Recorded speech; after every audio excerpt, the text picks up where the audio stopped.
আসসালামু আলাইকুম দর্শক। এই সরকারের পেছনের শক্তিকে আমি নিজেই বেশ অনেক দিন ধরে খোঁজার চেষ্টা করেছি। এখন সবার কাছে পরিষ্কার, এই সরকার জাতিসংঘকে ঢাল করে এগোচ্ছে। মহাসচিবের মুখ দিয়ে, জাতিসংঘের মহাসচিবের মুখ দিয়ে, অ্যান্টনিও গুতেরেসের মুখ দিয়ে বের করা হলো সংস্কারের পক্ষে সাফাই। এরপরে রাখাইনের উদ্দেশ্যে বাংলাদেশের মধ্য দিয়ে কথিত মানবিক করিডোরের কথা এলো, তাকে দিয়ে যুক্তরাষ্ট্রের যে চাওয়াটি সেটি বের করে নিয়ে আসা হলো। এবং এখন এসে আরো একটি নতুন কাজ জাতিসংঘকে দিয়ে করানো হচ্ছে। মোটামুটি একটা মোক্ষম অস্ত্র প্রয়োগ করে গণমাধ্যমকে সাইজ করা হবে। শেখ হাসিনা সরকারের আমলে সাংবাদিকদের ভূমিকা কেমন ছিল তা নিয়ে জাতিসংঘকে দিয়ে একটি পূর্ণাঙ্গ রিপোর্ট করানো হবে। এবং এই কথাটি বলেছেন সেই প্রেস সচিব, আমাদের প্রধান উপদেষ্টার সেই বহুল আলোচিত প্রেস সচিব শফিকুল আলম। তিনি শুক্রবার একটি অনুষ্ঠানে বলছিলেন যে গত 15 বছরে শেখ হাসিনা সরকারের আমলের সাংবাদিকদের ভূমিকা কেমন ছিল তা মূল্যায়ন করে বিস্তারিত প্রতিবেদন প্রকাশের বিষয়ে জাতিসংঘের সহায়তা চাওয়া হবে। জাতিসংঘ জুলাই গণহত্যা নিয়ে একটি চমৎকার প্রতিবেদন দিয়েছে, বেশ ভালো কথা। কিন্তু প্রশ্ন হচ্ছে কি যে আওয়ামী সরকারের যে 15.5 বছর, এই সময়টি জুড়ে কারা দালালি করেছে, কারা চাটুকারিতা করেছে, কারা সোল্ড আউট হয়েছেন, এসবই তো আমরা জানি। অসংখ্যবার কথা বলেছি এ নিয়ে, অসংখ্যবার, নামগুলো মানুষের মুখস্থ। তো একটা গণমাধ্যম সংস্কার কমিশনও করা হলো, তারা প্রতিবেদনও দিয়েছে সরকারের কাছে। তাহলে এখন আবার জাতিসংঘকে দিয়ে প্রতিবেদন করানোর কি অর্থ আছে? উদ্দেশ্যটা কি? উদ্দেশ্য তো অবশ্যই কিছু একটা আছে। এবার জাতিসংঘের মাধ্যমে এ ধরনের একটি প্রতিবেদন করানোর নামে দেশের সব গণমাধ্যমকে একটা হুমকির মুখে রাখার ব্যবস্থা করা হচ্ছে।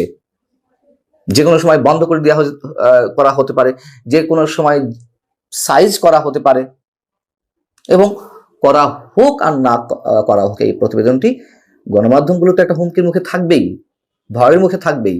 এবং যার ক্ষেত্র থেকে বর্তমান সরকারের প্রতি গণমাধ্যমগুলোর যে ভয়ঙ্কর আনুগত্য প্রকাশের চিত্র আমরা দেখছি, সেলফ সেন্সরশিপের একটা নগ্ন চিত্র আমরা নতুন করে দেখছি। এগুলো সবই যদিও আওয়ামী লীগ সরকারের সময় ছিল, এখন নতুন আকার ধারণ করেছে, সে বিষয়ে আসছি। প্রেস সচিব বলেছেন যে জাতিসংঘকে অনুরোধ করা হবে বিশেষজ্ঞ একটি প্যানেল করে গত 15 বছরের 3টি নির্বাচন, আইসিটির রায়ে ফাঁসি, মাওলানা সাঈদীর মামলার রায়ের পর সারা দেশে সংঘটিত ঘটনায় প্রাণহানি, শাপলা চত্বর ট্র্যাজেডি সহ সব বড় বড় ঘটনাগুলোতে কেমন সাংবাদিকতা হয়েছে, সাংবাদিকদের ভূমিকা কেমন ছিল তা অনুসন্ধান করে বিস্তারিত প্রতিবেদন প্রকাশ করতে। স্বীকার করে নিচ্ছি যেই ঘটনাগুলোর কথা উল্লেখ করা হয়েছে সেগুলোকে কেন্দ্র করে প্রকৃত সাংবাদিকতা আমাদের এখানে হয়নি, এটি বাস্তবতা। কিন্তু কথা হচ্ছে যে জুলাই গণহত্যা নিয়ে যে রিপোর্টটি জাতিসংঘ দিয়েছে, যেটির এক্সাম্পল শফিকুল আলম ওই অনুষ্ঠানে তুলে ধরেছেন, তারপর থেকে জাতিসংঘকে সরকার যে হাত করে নিয়েছে, বা তার আগে থেকে, এটি তো স্পষ্ট। আমরা জানি যে জাতিসংঘের দাবি ছিল যে 2024 সেপ্টেম্বর পর্যন্ত গণহত্যার একটি রিপোর্ট তারা তৈরি করবে। কিন্তু যতদূর জানি, যদি ভুল না হয়ে থাকে, সরকারের পক্ষ থেকে বলা হলো যে না, এটি 5 আগস্ট পর্যন্ত করতে হবে। অনেকদিন দরবার পরে জাতিসংঘ 15 আগস্ট পর্যন্ত তদন্ত রিপোর্ট দিল। এবং এই রিপোর্টে যে প্রভাব বিস্তার করা হয়েছে, এবং এখানেও যে মার্কিন খেলা থাকতে পারে, অস্বাভাবিক কিছু নয়। 15 আগস্ট পর্যন্ত তারা কত মানুষ নিহত হয়েছেন পরিসংখ্যানটি কি দিল? 1400 মানুষ।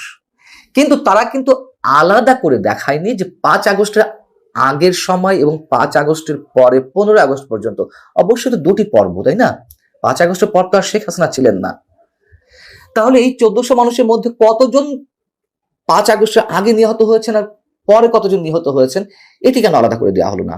এবং এই যে 15 আগস্ট পর্যন্ত 1400 মানুষ নিহত হয়েছেন, এটিকেই সরকার লুফে নিয়েছে এবং ওইভাবেই তোতা পাখির মতো আওড়াতে থাকে যে 1400 মানুষই জুলাই আন্দোলনে নিহত হয়েছেন।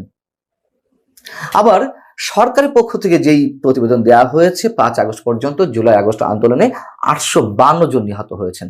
তাহলে আমরা ধরে নিতেই পারি 5 আগস্টের পরে 448 জন আরো 548 জন নিহত হয়েছেন। এবং এই প্রশ্নটি, এই যে জাতিসংঘের প্রতিবেদনের মধ্যে শুভঙ্করের ফাঁকি, অথবা সরকার একদিকে 852 জন বলছে, তাহলে বাকি 548 জন কখন, কাদের দ্বারা নিহত হলো, এই প্রশ্নগুলো একবারের জন্য বর্তমান সময়ের গণমাধ্যমগুলো কেউ করেছে? করেনি তো। তার মানে কি, গণমাধ্যম যে চেহারায় ছিল সেই চেহারায় এখনো আছে এবং আরো বেশি নগ্নতা লাভ করেছে। শিল্পী, সাহিত্যিক কিংবা সাংবাদিকদের গণহারে হত্যা মামলায় দেওয়া হয়েছে। এই সেদিনও 3-4 দিন আগে 16-17 জন শিল্পীকে হত্যা মামলায় জড়ানো হলো নতুন করে, যেটি নিয়ে তুমুল সমালোচনা আগেও হয়েছে, তারপরে এটি দিল। অ্যাক্রিডিটেশন কার্ড বাতিল করা হয়েছে, সাংবাদিকদের চাকরি যাচ্ছে। আমি আবারও বলছি, শেখ হাসিনা সরকারের সময় নির্লজ্জ নতজানুতা থেকে সাংবাদিকরা যে চামচামি করেছেন, দালালি করেছেন একাংশ, এবং যার প্রমাণ তো প্রধানমন্ত্রীর সংবাদ সম্মেলনগুলো। এই সংবাদ সম্মেলনগুলো নিয়ে আমি একাধিকবার কথা বলেছি আওয়ামী লীগ সরকারের সময়। কিন্তু এখন যে সাংবাদিকদের আবার দেখা যাচ্ছে, তারা সেই চরিত্র লাভ করে তার যে ন্যাকেডলি যে চাটুকারিতা করে যাচ্ছেন, সেগুলো আমরা দেখছি। প্রেস সচিব মিস্টার শফিকুল আলম আরো একটি কথা বলেছেন, বিদেশি মিডিয়া ও আওয়ামী লীগ অপতথ্য ছড়িয়ে দেশকে অস্থিতিশীল করার চেষ্টা করছে। মানুষ এখন ভিডিও দেখেন বেশি, নিউজ পড়েন কম। এই সুযোগকে কাজে লাগিয়ে মিথ্যা ছড়ানো হচ্ছে। কেন নিউজ কম পড়বে? এবং এই ধারা তো আওয়ামী লীগ আমলের থেকেই শুরু হয়েছে। তথ্যের অবাধ প্রবাহ ছিল না, যার কারণে মানুষ বিকল্প কিছু খুঁজে নিতে চায়। বাংলাদেশের ট্র্যাডিশনাল যে মিডিয়াগুলো রয়েছে, তা প্রিন্ট মিডিয়া হোক অথবা ইলেকট্রনিক মিডিয়া হোক, আস্থা তো নেই মানুষের প্রতি। এখনও সেই ধারা চলছে এবং এখনও মানুষ আর টেলিভিশন পত্রিকা তেমন পড়ে না, দেখে না, যার কারণে ইউটিউবের প্রতি আসক্ত হয়ে পড়েছেন, সোশ্যাল মিডিয়ার প্রতি আসক্ত হয়ে পড়েছেন। কোনটা মিথ্যা কোনটা সত্য তা বাদ বিচার করতে না পারলেও তারা সেগুলোই দেখছে। তখন এগুলোর প্রতি একেবারে মানুষের আস্থা নষ্ট হয়ে গেছে। অতীতের যে কোনো সময়ের চেয়ে দেশের মানুষ বর্তমানে সবচেয়ে বেশি মত প্রকাশের স্বাধীনতা উপভোগ করছে। এটাও শফিকুল আলম বলছেন, বা বর্তমান সরকার দফায় দফায় এই কথাগুলো বলছে। এটাও একটা কমন ল্যাঙ্গুয়েজে পরিণত হয়েছে। যখন যে দল ক্ষমতায় আসে বা যখন যে ক্ষমতা থাকে, তারা এই ধরনের কথাই বলেন। শফিকুল আলম আরো ভয়ঙ্কর কথা বলছেন। তিনি বলছেন যে এখন মানুষ মন খুলে লিখছে, সমালোচনা করছেন, গালিও দিচ্ছেন, কাউকে কিছু বলা হচ্ছে না। অনেকে আবার বলছেন স্বৈরাচারের দোষরদের প্রতি সফট হচ্ছি।